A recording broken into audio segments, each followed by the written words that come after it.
자, 여러분 늘 보면 새벽부터 메시지가 쭉 흐름이 이어집니다. 아시죠? 우리가 오늘 새벽에 하나님의 절대 주권 잠언서를 통해서 하나님의 절대 주권을 이야기하면서 솔로몬이 무엇을 이야기를 합니까? 부지런한 자가 되지 말고, 아니죠, 조급한 자가 되지 말고 부지런한 자가 되어라 그랬습니다.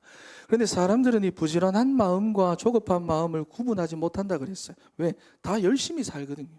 세상에서 부지런한 마음으로 열심히 살고 너무 조급해서 열심히 살아요. 그런데 그 차이가 무엇이라고 했습니까? 부지런함은 영적인 것도 포기하지 않습니다. 영적인 것을 지키는 것을 부지런함이라는 말이고, 조급하다는 것은 영적인 것은 포기하고 육신적인 것만 몰입하는 겁니다. 왜 그래야 됩니까? 절대 주권이 하나님께 있기 때문입니다. 그래서 부지런한 마음으로 살아가는 사람은 하나님께서 풍부하게 하시지만, 조급한 마음으로 살아가는 사람은 늘 부족하고 궁핍하고 어렵고 모자라고 연약하고 그러한 삶을 살아가게 된다 그랬어요. 여러분, 그래서 이번 한 주간 우리가 이 주시는 말씀들을 붙잡고 정말 풍부한 삶을 살아가도록 부지런한 삶, 영적인 것을 포기하지 않고 늘 어디서든지 정시 예배를 드려서 예수만 바라보고 예수만 남는 우리 사랑하는 진천의 성도 다 되시기를 바랍니다. 여러분, 오늘 레위기 9장 말씀을 우리가 지난 주간에 봤지요. 아론과 그의 아들들이 제사장으로 위임을 받은 후에 드리는 첫 제사가 9장에 나왔습니다. 제사의 내용이 무엇이냐? 피제사입니다. 피의 제사. 레위기는 처음부터 우리에게 피의 제사만을 이야기하고 있습니다. 왜냐하면 우리가 예배를 드릴 때나 실제 삶의 현장에서도 그리스도의 비밀을 잊지 말라는 것입니다. 그리스도의 비밀. 그래서 그리스도가 없는 예배는 실패합니다. 아무리 준비하고 아무리 정성스럽게 드려도 그리스도가 없으면 실패합니다. 그리스도와 십자가의 비밀이 없으면 아무리 많은 준비를 하고 예배를 드렸다고 해도 하나님과는 상관없는 것이 되어버립니다. 더 중요한 것은 그리스도를 모르면 무엇을 이길 수 없느냐? 세상을 못 이깁니다. 그리고 그 세상에서 살아가고 있는 나 자신을 못 이깁니다. 그래서 뭐냐? 피의 제사를 드려라. 여러분, 또한 제사장은 자기 자신을 위한 제사로도 어떤 제사를 드렸느냐? 피의 제사를 드렸어야 했습니다. 교회에서는 그래서 담임 목사가 늘 뭐냐? 그리스도의 비밀 속에 날마다 들어가 있어야 되고, 그리고 가정에서는 부모가 그래야 되고, 그리고 모든 삶의 현장에서는 그 현장을 살리고 정복할 왕 같은 제사장으로 부르심을 받은 여러분들이 그래야 되는 거예요. 할렐루야. 그래서 신앙생활의 결론이 여러분 어디로 가야 되느냐?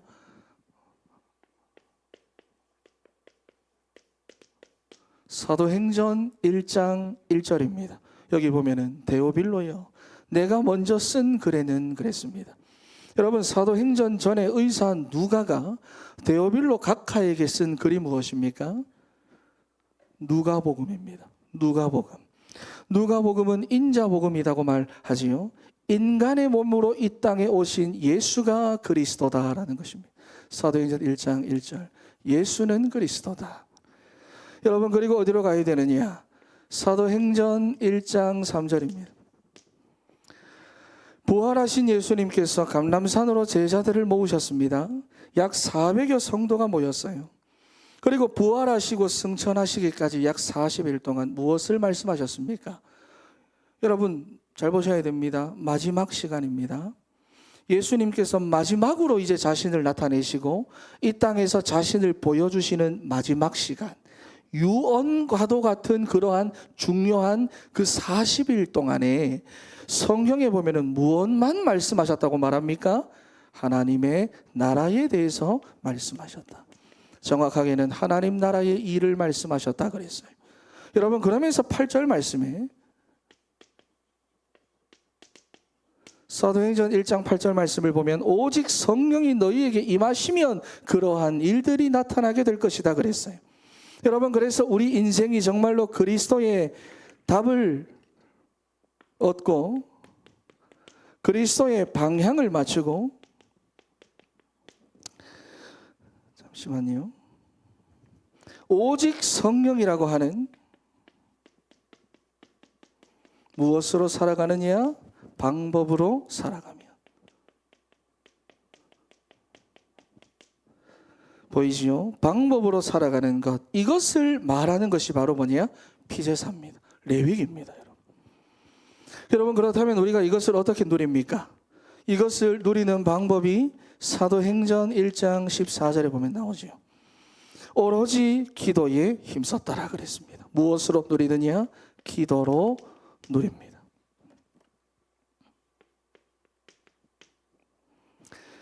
자, 여러분, 그것도 4절 말씀과 5절 말씀을 보면 어떤 기도냐? 언약 기도예요. 내게서 들은 바 아버지께서 약속하신 것을 기다려라 그랬습니다. 여러분, 그런데 그 마가다락방에 몇 명의 성도가 모입니까? 400여 성도가 모였습니다. 몇 명이 모입니까? 120명. 120명. 부활의 주님을 보고 그분의 말씀을 직접 들으면서 훈련을 400여 명이 받았는데도 불구하고 결국은 뭐냐? 380명은 떨어져 나가더라는 거예요. 여러분, 이 세 가지 결론에서 여러분 절대로 떨어져 나가시지 않으시기를 바랍니다. 저를 따라서 고백합니다. 그리스도, 하나님의 나라, 오직 성령, 절대로 떨어져 나가지 말자. 여러분, 그런데 이 세 가지를 우리가 무엇으로 누릴 수 있습니까? 오직 기도를 통해서만 누릴 수가 있다. 여러분, 그랬더니 사도행전 2장 1절 말씀입니다. 무엇이 나오지요? 오순절 날이 이미 이르매 성령으로 충만한 역사가 그 자리에 나타나게 되었어요.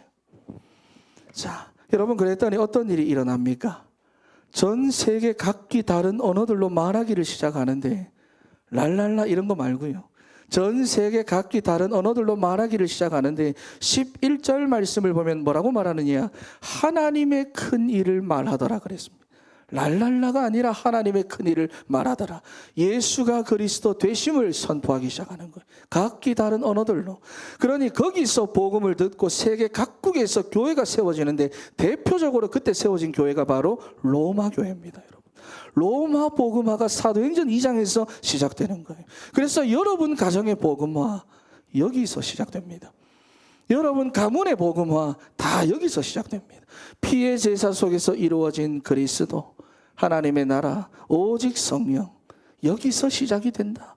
자, 여러분, 그런데 오늘 본문에 보니까 제가 복음에 대해서 양육하고 훈련하고 늘 하면서 말씀을 드렸던 것이 복음은 언제나 구원과 심판이 동시에 선포된다 그랬어요. 자, 그래서 레위기 9장 24절 말씀을 보면은 응답의 징표였던 여호와의 불이 오늘 10장 말씀을 보니까 심판의 불로 임합니다. 자, 번제단 위에 그 번제물을 태우던 그 여호와의 불에 의해서 오늘 누군가가 죽임을 당합니다. 자, 여러분, 그게 누구냐? 오늘 나오는 아답과 아비후입니다. 나답과 아비후입니다. 자, 여러분, 이 아론의 아들들이 나오는데요, 제사장 직분이 무엇인지에 대해서 이해를 하지 못했습니다. 무지했어요. 제사장임에도 불구하고 죄를 이해하지 못했고 제사장직을 제대로 이해하지 못했습니다. 그러니까 얘들이 심각한 문제에 빠지는데 하나님의 진노가 임합니다. 여러분, 성경에 보면 하나님의 진노는 다 죄의 결과로 나타납니다. 임하는데 죄를 사하는 제사장이 죄를 이해하지 못하고 제사장직을 이해하지 못하니까 하나님의 진노가 그들 가운데 임하는 거예요. 우리 1절과 2절 말씀을 다시 한번 읽어보겠습니다. 1절과 2절 시작. 아론의 아들 나답과 아비후가 각기 향로를 가져다가 여호와께서 명령하시지 아니하신 다른 불을 담아 여호와 앞에 분향하였더니 불이 여호와 앞에서 나와 그들을 삼키매 그들이 여호와 앞에서 죽은지라. 아멘. 여러분, 짧은 본문이지만 여기서 여호와라고 하는 말은 4번 나오고 여호와 앞에서라는 말은 3번이나 나오잖아요. 자, 죄의 진노로 죽었다는 말입니다. 그런데 여러분, 이것이 참 이상한 말이지요. 죄를 사하는 제사장직에 임명을 받고 제사장으로 있으면서도 왜 죄의 진노로 죽었느냐, 이들이. 제사장이지만 죄와 제사장직에 대한 이해를 하지 못했다는 것입니다. 여러분, 죄가 무엇입니까? 죄가 무엇입니까? 세상에서 말하는 윤리 도덕적인 죄도 여러분 분명히 죄입니다. 하지만 성경에서 말하는 죄는요, 하나님을 떠난 죄예요. 하나님을 떠난 죄입니다. 우리 인간의 근본 문제를 말하는 것입니다. 근본 문제. 자, 여러분, 그래서 우리 인간은 스스로 이 죄의 문제를 해결할 수 없기 때문에, 나의 근본 상태, 근본 문제를 해결할 수 없기 때문에 죄를 사하는, 반드시 죄를 사해 줄 수 있는 제사장이 우리 인생에는 필요한데, 그렇지요? 만약에 여러분 세상에서 말하는 윤리 도덕적인 죄를 성경에서도 말하고 있다면 세상의 법대로 내가 그 죄의 값을 치르면 그만입니다. 만약에 치를 수 없으면 징역이라도 살면 되는 거예요. 그런데 근본 문제는 안 된다는 것입니다. 나의 근본 상태는 안 된다는 거예요. 그래서 우리 인간에게는 죄를 사해 줄 수 있는 제사장이 필요한데, 그리스도께서 참 제사장으로 십자가 위에서 자기의 몸을 들이셔가지고 우리의 죄 문제를 해결하시고 죄의 진노를 해결하시고 죄로 인해 깨어진 하나님과의 관계를 회복시켜 주시고 모든 이 죄의 값을 하나님의 공의 앞에 다 갚아 주신 것입니다. 그래서 오늘 한번 봐보세요. 여호와께서 명령하시지 아니하신 다른 불을 담아 여호와 앞에 분향하였다 그랬는데, 이 말을 이해하지 못한 것입니다. 죄를 이해하지 못한 것입니다. 제사장직이 무엇인지 이해하지 못한 것입니다. 자, 그리스도의 대속을 상징하고 고난을 상징하는 그러니 번제단의 불을 무시할 수밖에 없는 거예요. 그러니 죄에 대한 하나님의 진노를 자신들이 다 받게 되는 겁니다. 여러분, 그러니 우리가 신앙생활을 하면서 여러분 절대로 다른 불로 하시면 안 됩니다. 사람들은 그냥 신앙생활 한다, 편하게 종교생활 하면 되지, 그렇게 말하는데, 베드로전서 2장 9절 말씀을 보면 우리는 다 왕같은 제사장으로 부르심을 받았어요. 그래서 요한복음 14장에는 예수님이 하신 일을 할 것이요 그보다 더 큰 일도 하리니 그랬어요. 여러분, 그러니 다른 불로 하시면 안 됩니다. 우리 옆에 계신 분들에게 다른 불로 하시면 안 됩니다. 시작. 여러분, 이 시간 다른 불로 몸 찢고 있으면 잠 옵니다. 다른 불로 여러분, 우린 절대로 신앙생활 하시면 안 돼요. 그래서 사도 바울이 뭐라고 말씀을 하느냐, 고린도전서 9장 16절 말씀에 만일 복음을 전하지 아니하면 내게 화가 있을 것이로다 한 거예요. 여러분, 세상의 문제는 하나님을 떠난 근본 문제고, 그것을 해결하는 유일한 방법은 예수 그리스도밖에 없고, 그 일을 하나님께서 우리에게 맡기신 겁니다. 그런데 우리가 신앙생활을 하면서 자꾸만 다른 일에 힘쓰고 다른 일을 만들려고 하고 다른 일이 하나가 된다. 여러분, 그러면 하나님의 진노가 우리 가운데 임하는 거예요. 그래서 에스겔 3장 18절 말씀에 그 사람의 핏값을 우리에게서 찾을 것이다 하신 겁니다. 여러분, 그러니 보세요. 불에도 여러분 색깔이 있는 거 아시지요? 불에도 색깔이 있다. 불의 색깔은 무엇에 따라 다릅니까? 온도에 따라 다릅니다. 온도에 따라. 그러니까 번제단에서 제사를 드릴 때의 불은 여러분 색깔이 다 똑같다는 거예요. 그렇죠? 색깔이 똑같다는 겁니다. 그래서 다른 불이라고 해도 실제로는 구분이 안 된다는 거예요. 사람들은 모릅니다, 여러분. 다른 불 피하나도 사람들은 몰라요. 사람의 입장에서는 그냥 넘어갈 수 있는 사소한 일일 수도 있습니다. 그런데 다윗을 여러분 한번 생각해 보세요. 여러분, 사실 다윗이라고 하는 인물이 나답과 아비후와는 비교도 할 수 없을 정도로 죄를 지었는데, 하나님께서는 사소한, 우리가 볼 때는 사소한 거 표시가 나지도 않는 그 일을 한 나답과 아비후는 죽이시고, 다윗을 보고는 하나님 마음에 합한 자라는 칭찬을 하셨어요. 여러분, 무엇이 중요합니까? 다윗은 이해를 했고 나답과 아비후는 이해를 하지 못했다는 것입니다. 죄가 무엇인지, 제사장직이 무엇인지, 내가 누구인지, 내가 어떻게 부르심을 받았는지, 여러분, 이 부분을 우리는 이해를 해야 되고 이 부분에 대해서 무지하면 안 된다는 것입니다. 여러분, 그래서 우리가 오늘 잘하셔야 돼요. 신앙생활은 절대로 다른 불로 하면 안 된다. 왜냐하면 우리는 그리스도 안에서 왕같은 제사장으로 부르심을 받았기 때문이다. 할렐루야.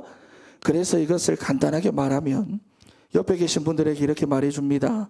전도자의 삶을 살아갑시다. 시작. 또 한번 말합니다. 예배자의 삶을 살아갑시다. 여러분, 다른 불로 신앙생활 하시면 안 돼요. 자, 여러분, 그리고 세 번째로 보면은 아들이 2명이나 죽었어요. 첫째 아들, 둘째 아들. 아들이 4명 중에서 첫째 아들, 둘째 아들은 죽어도 됩니까? 첫째 아들, 둘째 아들이 죽었어요. 근데 아론의 반응이 어떻습니까? 3절 말씀 한번 읽어보겠습니다. 3절 시작. 모세가 아론에게 이르되 이는 여호와의 말씀이라. 이르시기를 나는 나를 가까이 하는 자 중에서 내 거룩함을 나타내겠고 온 백성 앞에서 내 영광을 나타내리라 하셨느니라. 아론이 잠잠하니. 아멘. 아론은 자기 아들들이 죽는 이 사건 앞에서 어떻게 했다? 잠잠했다라고 말합니다. 잠잠할 수 있습니까? 잠잠했대요. 여러분, 금송아지 사건이 일어난 지 얼마 되지 않았을 때의 일입니다. 그러니 아론은 여러분 이미 실패해 봤어요. 죄를 모르면 어떻게 되는구나, 제사장직이 어떤 것이구나 실패해 봤다 그 말입니다. 그래서 이러한 처사를 지금 받아들이고 있는데, 왜? 죄의 상태를 받아들이고 있다는 거예요. 자, 그런데 여러분, 받아들이는 것과 슬픈 것은 다른 문제입니다. 왜 아론이 안 슬펐겠습니까? 보시면은 아들이 죽은 것도 슬픈데 아들의 시신을 어떻게 처리합니까? 4절과 5절 말씀을 보니까 모세가 조카들한테 명령을 해가지고 지인 바깥에다 부정한 것을 버리고 쓰레기를 버리는 데다 그냥 버리라 그러잖아요. 버리라 그러잖아요. 왜 여러분 안 슬펐겠습니까? 심지어 6절 말씀에 머리를 풀거나 옷을 찢거나 회막 문 밖으로 나가지도 말해요. 쉽게 말해서 애도도 하지 말고 슬픈 거 티도 내지 말고 찾아가 보지도 말라는 말입니다. 여러분, 이유가 무엇이지요? 너희는 제사장이다라는 거예요. 너희는 제사장이다. 슬퍼하지도 말고 하지도 말고, 이 말은 제사장의 그 옷을 훼손시키지 말라는 것입니다. 너희는 제사장이야. 제사장이. 그래서 보시면 여호와의 진노가 너희를 비롯해 온 회중에게 미치지 못하게 하라. 여러분, 그리스도가 아니고서는 반드시 죽을 수밖에 없는 우리의 죄의 상태가 있는데 아론은 죄의 상태를 인정하는 것이에요. 여러분, 그래서 우리는 인간에 대한 상태, 이 세상 현장에 대한 상태, 그리고 제사장직에 대한 이해를 가지고 우리는 세상을 살아야 됩니다. 그래서 2025년도 여러분, 언제든지 예배자의 정체성을 가지고 어디서든지 우리가 영적 정상에 올라서야 되는데, 평상시 정시 예배를 회복하여 현장에 있는 그 재앙을 막고 많은 사람들을 구원의 길로 이끌어가는 우리 사랑하는 진천의 성도 다 되시기를 바랍니다. 저를 따라 한번 합니다. 언제든지 예배자, 어디서든지 영적 정상, 평상시 정시 예배. 제가 2월 달에 언제든지라는 말을 계속 썼다고 말했지요, 월삭 때. 그리고 3월 달은 어디서든지라는 말을 계속 썼어요. 학원에 집에 가서 물어봤거든. 우리 집에 있는 사람한테 니는 알았나? 그러니까 몰랐대요. 여러분도 모르실 수 있습니다. 알았다면 대단한 거예요. 여러분, 우리가 언제든지 예배자의 정체성을 가지고 어디서든지 우리는 영적 정상에 올라설 수 있도록 평상시를 내가 회복해야 됩니다. 왜? 평상시에 내가 살아가는 세상은 문제만 보여줍니다. 현실만 보여줍니다. 우리의 마음을 조급하게 만들어요. 평상시를 성공하지 못하면 내게 남는 것은 문제만 남습니다. 어려움만 남습니다. 내 감정만 남아요. 하지만 평상시를 성공하면 무엇이 남느냐? 예수가 남습니다. 할렐루야. 예수만 보여요. 그래서 평상시를 회복하고 성공해야 됩니다. 우리 옆에 계신 분들에게 한 번 더 고백합니다. 평상시를 회복합시다. 시작. 자, 그런데 오늘 본문에 보니까 아론의 첫째 아들과 둘째 아들 나답과 아비후 사건이 있고 난 뒤에 셋째와 넷째인 엘르아살과 이다말한테도 또 문제가 생깁니다. 첫째 아들, 둘째 아들한테 일이 생겨 죽었는데 셋째 아들, 넷째 아들한테도 또 문제가 생기는 거예요. 자, 8절과 9절 말씀 한번 읽어보겠습니다. 8절, 9절 시작. 여호와께서 아론에게 말씀하여 이르시되 너와 내 자손들이 회막에 들어갈 때에는 포도주나 독주를 마시지 말라. 그리하여 너희 죽음을 면하라. 이는 너희 대대로 지킬 영영한 규례라. 아멘. 아멘. 포도주나 독주를 마시지 마라. 여러분, 그러니 음주를 금지하고 있습니다. 자, 여러분, 나답과 아비후의 죽음이 술로 인한 실수였다라는 것을 암시하는 말이에요. 이 말이. 자, 왜냐하면 사람들이 여러분 술에 취하게 되면 분별을 잘하지 못합니다.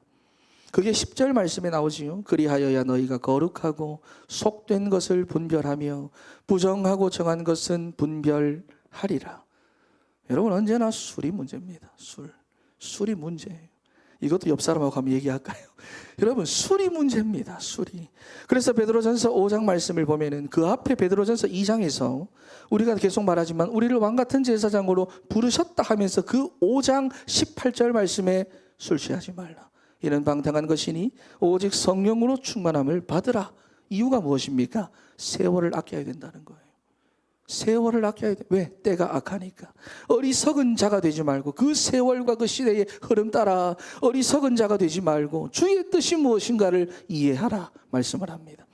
여러분, 왕 같은 제사장으로 부르심을 받은 우리는 술에 취하고 세상에 취하고 그래서 하나님의 뜻을 이해하지 못하여 세월을 낭비하는 어리석은 자들이 되면 안 됩니다. 그래서 하나님의 뜻을 이해하지 못하고 우리가 다른 불로 신앙생활을 하게 되면은 결국 죄의 진노가 우리 가운데 임하게 되는 거예요. 여러분, 그래서 포도주와 독주를 멀리하라라고 하는 이 말을 가지고 단순히 그냥 교회에서 술 마시지 또 말하고 하는구나, 이 정도로만 받으시면 안 되고, 하나님이 우리를 거룩한 제사장으로 구별하셨기 때문에 나는 제사장이다, 내가 제사장이다, 이 확실한 정체성을 가지고 이 제사장 직분에 합당하지 않게 하는 모든 것들을 다 멀리하고 그리스도 하나님의 나라 오직 성령으로 가지 못하게 하는 것들을 다 멀리해라, 이런 말입니다. 여러분, 그런데 우리로 평상시 정시 예배를 실패하게 하는 현대판 포도주와 독주가 여러분 사실 너무 많습니다. 기술이 발전하고 문화가 발전하면서 점점 더 많아지고 있어요. 음주, 음란, 도박, SNS, 인터넷 쇼핑, 여러분 그렇지요? 우리의 거룩함을 흐트러뜨리고 오직 복음이 되지 않도록 하는 포도주와 독주들이 여러분 우리 주변에 넘쳐나고 있다는 것입니다. 그런데 그래서 평상시 정시 예배를 우리가 회복해서 영적 정상에 올라가야 됩니다. 포도주와 독주로부터 나 자신을 지켜내야 됩니다. 그래서 여러분 현장마다 숲을 이루어 여호와의 뜻을 이해하고 그 뜻을 이루어가는 우리 사랑하는 진천의 성도 다 되시기를 바랍니다. 여러분, 그래서 12절 말씀을 보시면은 모세가 아론과 그 남은 아들 엘르아살과 이다말에게 이르되 그랬어요. 여러분, 이제 나답과 아비후 사건이 있고 하니까 남아있는 엘르아살과 이다말에게 정신 똑바로 차리라고 막 당부하고 있는 내용입니다.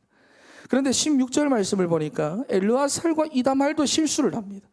그것도 다른 제사도 아니고 속죄제에 대한 실수를 하는 거예요. 여러분, 우리가 레위기 4장에서도 봤듯이 아마 여러분 기억하기 좀 힘드시죠. 레위기 4장을 보면은 속죄제의 제물로 드린 그 제물에 대해서는 두 가지로 처리를 하는데, 제사장과 온 회중을 위한 속죄 제물은 먹으면 안 되고 진영 바깥으로 가지고 가서 다 태워버려야 됩니다. 그리고 족장이나 일반 평민이 드린 속죄제의 경우는 일부는 태우고 나머지는 제사장들이 거룩한 곳에 가서 먹도록 되어 있었어요. 그런데 엘르아살과 이다말이 하나님께서 명령하신 이 규례를 어기고 그냥 자기들이 가가지고 홀랑 다 태워버린 거예요. 그러니 모세가 지금 노발대발하는 겁니다. 그런데 19절 말씀을 한번 읽어보겠습니다. 19절 말씀 시작. 아론이 모세에게 이르되 오늘 그들이 그 속죄제와 번제를 여호와께 드렸어도 이런 일이 내게 임하였거늘 오늘 내가 속죄 제물을 먹었더라면 여호와께서 어찌 좋게 여기셨으리요. 아멘. 여기 보면 아론이 모세에게 이르되 오늘 그들이 그 속죄제와 번제, 여기서 말하는 그들은 나답과 아비후를 말합니다. 자, 여러분, 그러니까 나답과 아비후를 죽었을 때 아무 말도 하지 않고 잠잠하게 있었던 아론이 셋째 넷째 아들이 속죄제의 규례를 어기게 되니까 여기서 뭐라고 반응을 합니다. 대답을 합니다. 나답과 아비후의 이 죽음은 왜 잠잠했느냐를 밝히죠. 나의 죄였다는 거예요. 나의 죄였다는 거예요. 자기의 죄라는 거예요. 그래서 제사를 자기 마음대로 지금 이 홀라당 다 태운 것은 자기 마음대로 한 것이 아니고 규정을 어기려고 했던 것도 아니고 대제사장인 나의 속죄제이기 때문에 다 태운 것이다. 먹지 않고 다 태운 것이다. 그러니까 여러분, 아론은요, 아버지가 아니라 대제사장으로서 자기의 정체성대로 나답과 아비후 사건을 보고 있었다는 거예요. 그래서 잠잠했다. 엘르아살과 이다말도 마찬가지로 형제가 아니라 제사장으로서 그 사건을 바라봤다는 겁니다. 여러분, 다시 말해서 죄의 상태를 보면서 잠잠하게 인정하고 복음을 말할 때는 당당하고 담대하게 말하고 있다는 거예요. 여러분, 우리가 삶에서도 마찬가지입니다. 현장 가면 아시잖아요. 가득 죄의 상태에 넘쳐납니다. 사람들 다 나 중심, 물질 중심, 성공 중심, 다 자기 멋대로 살고 다 자기 중심으로 입하고 합니다. 서로 상처 주고 받습니다. 거기서 우리는 갈등하지요. 힘들다고 말하지요. 여러분, 현장에 가득하고 사람들에게 나타나는 그 죄의 상태 앞에 갈등하지 마세요. 사춘기 되면 여러분 이거 완전 충만하게 나타납니다. 그 앞에서 여러분 갈등하지 마세요. 이 상태 앞에서 다투지 마세요. 말씀대로 우리는 현장을 보면 됩니다. 올게 왔구나. 올게 왔구나. 그리고 복음을 말할 때는 뭐냐? 담대하게 말하시기 바랍니다. 오늘 아론이 실패해본 아론의 모습입니다. 그게 바로 왕 같은 제사장으로 부르심을 받은 우리의 정체성이라는. 그래서 나답과 아비후 때는 잠잠했던 아론이 여기서는 말하는 거예요. 여러분 이번 한 주간도 우리는 세상에서 살아갑니다. 교회에서 한 주간 다 보내는 거 아닙니다. 세상에서 살아가지만 내가 누구인지 여러분의 정체성을 여러분 절대로 잊지 마시고 예배자로 평상시 예배 회복하시고 전도자로 제사장직을 감당하여 여러분의 삶이 아름다운 밭이 되고 숲으로 여겨지는 우리 진천의 성도 다 되시기를 바랍니다. 기도하겠습니다.